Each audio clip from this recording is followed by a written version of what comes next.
I know what I'm saying. Okay, who know this person for film? But I can't know. Who know this person? Ẹjọ́ tó rọ lọ. Bí mo ṣe wà yẹn ẹjọ́ ṣe bí mo ṣe dé bí èmi ló ń fọ mi. Ẹ wo mi ò fẹ́ kẹ́nìbọ̀dì kan sọ pé ẹjọ́ tẹ̀lé bá mi rí fóònù. Tẹ̀lé bá mi wọ́n ti mú fóònù mi. Yóò mọ̀ kò ní àti bàjẹ́ ṣá. Kí ni kéèyàn tí ẹ̀ bá bá ẹ̀ sọ̀rọ̀ fún bàjẹ́ mi? Yóò mọ̀ kò ní ẹ̀ bàjẹ́. Wàá rí rọ̀bù. Bàbá náà lọ wàá rí rọ̀bù láàrin. Ẹjọ́ ẹ̀wọ̀n mi ò fẹ́ sọ kókó ní ìwòkó tí mo bá sọ̀rọ̀ wọn nìkan fún mi lówó. Who be that? Who be that? Odunlade. Okay, who be this? It is a láàrin yẹ̀wẹ̀.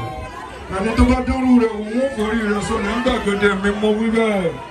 Èsè èsù láàgìrì oko ojú ogun ya èsè ẹni tó bá dọ́rù rẹ̀ wọ́n nílò wọ́n forí rẹ̀ sọ̀rọ̀ nígbà gẹ́gẹ́ mi mọ wíwẹ̀. Ẹni tó dọ́rù rẹ̀ wọ́n ìsìnkú rẹ̀ oníṣòrí rẹ̀ èsè. Who be that? Wow. You know it? Okay, who be this? Okay, hello, how are you? I never find people this, but I started. Who be that? Okay, who be this? No, man. Go, so,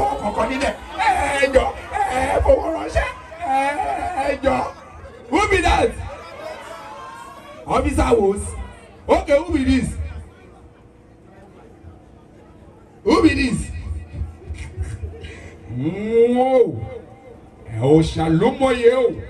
And they ojú ogun ti yá o àìtorí náà ká ti ná bọ́lé ẹnìkan ò gbọ́dọ̀ bínú alágbàndẹ̀dẹ̀ kó ti ná bẹ́sẹ̀ ògiri àìtorí gbígbó ajá kákájá òsàlùmọ̀yè ndé ojú ogun ti yá.